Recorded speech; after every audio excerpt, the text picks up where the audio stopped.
eu vou tomar um vinhozinho, eu trabalhei, eu mereço, trabalhei muito hoje, trabalhei a semana inteira, eu vou ali tomar uma taça de vinho. Os brasileiros também gostam da cervejinha, ou seja, do álcool. Esse processo de buscar uma solução, que para mim é uma fuga no álcool, o que que isso atrapalha, isso ajuda, isso é saudável, isso não é saudável, o que que você pode falar sobre a taça do vinho? Perfeito, Fernando. Não é só uma fuga, é uma burrice, né? Porque Burrice.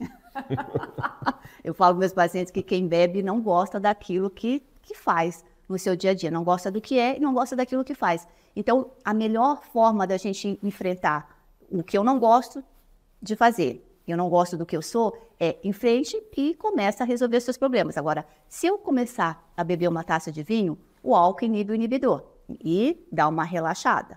Ele vai ter essa falsa sensação de que ele vai dormir. Só que cada vez ele vai precisar de uma dose maior para o menor espaço de sono. E isso, fora contamos outros processos, que é o início de produção de vários radicais livres que vai ocasionar o infarto ou AVC. Então, gente, AVC e infarto não acontece por estresse, porque a pessoa, Deus quis. Não, acontece porque esse indivíduo acha que é normal tomar uma taça de vinho para dormir. Entre uma taça de vinho e um remedinho tarja preta, eu prefiro o remedinho tarja preta. Então... Não, vou repetir isso, eu vou perguntar de novo. Isso aqui vai dar um belo de um corte. Como que é entre uma taça de vinho e um remedinho... Tarja preta, entre um relaxante muscular, um alprazolam, que é um relaxante muscular, age a nível de cérebro, relaxando a musculatura e o cérebro dorme, tá? Relaxa. E uma taça de vinho, o alprazolam é muito menos nocivo do que uma taça de vinho. Porque daí o álcool, né, você vai ali numa muleta. Eu queria voltar na questão dos hormônios, até porque a doutora Kátia Haranack tem centenas de lives e ela explica de forma bem didática a importância dos hormônios. Você falou muito sobre cortisol. Então, tem gente que não conhece ainda. Então, qual que é a importância de um cortisol? Qual que é a função dele? Qual que é o número adequado? E aqui eu vou provocar você que é paciente, tá? Quem está falando isso é Fernando Betete. Quando você for procurar um médico, um profissional da saúde, doutor, dá para você pedir esse exame aqui? Eu sei que tem muito médico que não vai gostar, mas aqui agora você vai aprender a importância de alguns hormônios, porque tem muitos médicos que não pedem isso e que não pedem aquilo, né? Então, o que é o cortisol e quais são os números, ou qual é a referência aí que pode estar acarretando uma depressão, uma ansiedade? Vamos lá. O cortisol é o nosso hormônio do estresse. É o hormônio que faz com que você levante todos os dias e fale, olha, hoje eu vou para o meu trabalho, para a minha escola, eu vou fazer uma coisa diferente. Eu vou viver. Então, viver é ter cortisol. Viver uma vida feliz. Tá, como é que eu vejo se eu já usei meu cortisol nos meus 56 anos, ele acabou, então eu vou ter que comprar alguma coisa fora, né? Ou se eu ainda tenho, você vai dosar no seu sangue, isso é um exame muito corriqueiro, simples de ser feito, barato, né? Então ele faz parte de uma rotina de exame, onde você tem que chegar no laboratório, ficar meia hora sem o seu celular, quieto, calmo, sentadinho ou deitado, depende do laboratório, e tirar esse sangue. Então, essa dosagem matinal no seu sangue é um número de referência. O que seria excelente numa pessoa como eu, por exemplo, como o Fernando, estar no nível 20, 22. Hoje, eu encontro, por exemplo, o Fernando poderia estar 8. 8 não é bom, então 8 está me pedindo socorro. 26, 28 é bom? Também não. Quer dizer, se está muito alto, essa pessoa vai cair. Então, a gente só precisa monitorar como é que ela vai estar daqui a um tempo. Então, nem tudo, gente, depende de vocês, porque às vezes uma criança é atropelada aos 5, 6, 7 anos, ou ela sofre uma cirurgia de retirada de amígdala, sei lá, acontece um fato ruim na vida dela e ela pega todo aquele cortisol que foi feito para durar 120 anos e utiliza em 7 anos. Quer dizer, hoje eu tenho pacientes com 8 anos que eu trato do cortisol. E você fala, como é que uma criança de 8 anos tem problema de estresse? Você não sabe como que foi essa vida intrauterina, o pós-parto. Então, eles melhoram. Se eles melhoram, tem relação. A produção do nosso cortisol é feita pela adrenal.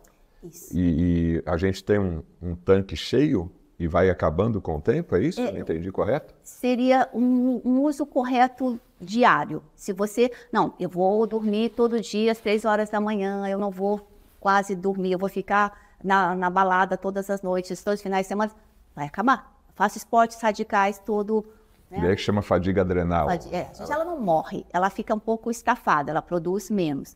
A adrenal, que é o órgão acima do rim, produz cortisol, mas a progesterona também vira cortisol. O cérebro produz o cortisol também. Então, quer dizer, ele não depende só de nós, ele está ali para nos E esse cortisol alterado modifica o meu comportamento psicológico, no caso. Porque modifica o comportamento de todas as suas vísceras.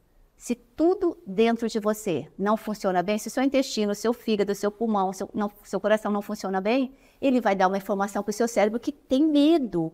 Então, as pessoas sentem o medo como intestino preso, intestino solto, como uma pedra na vesícula, pedra nos rins. Quer dizer, o que é que está acontecendo? Então, ter pedra no rim ou na vesícula ou em qualquer outro lugar é normal? Não. É um pedido de socorro.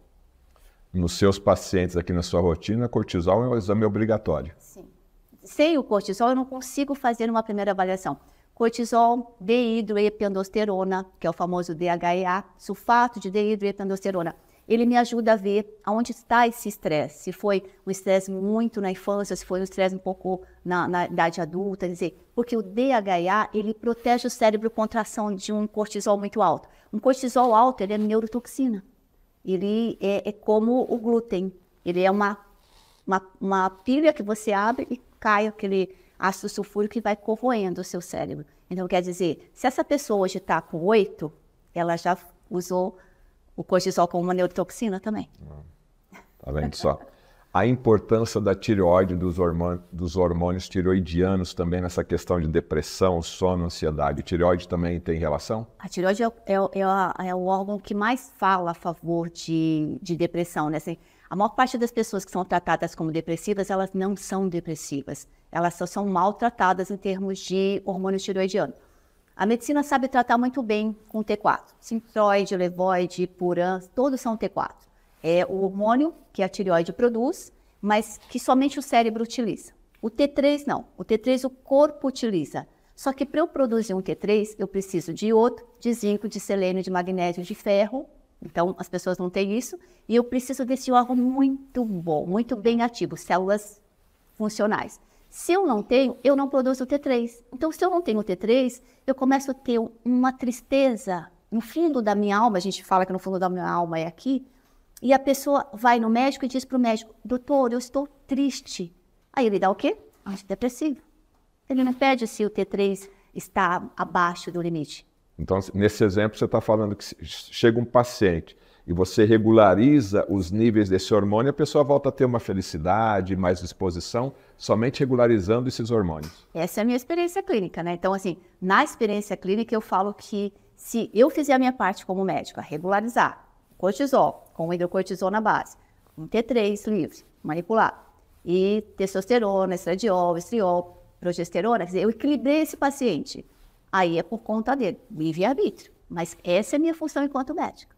Depois disso, né? Mas o que acontece com a maior parte dos pacientes que chegam até mim? Eles não estão nesse patamar. Então, ele tem um T4, ele até tem uma testosterona, mas não tem hidrocortisona, não tem progesterona, não tem... Está tudo desregulado, né? É.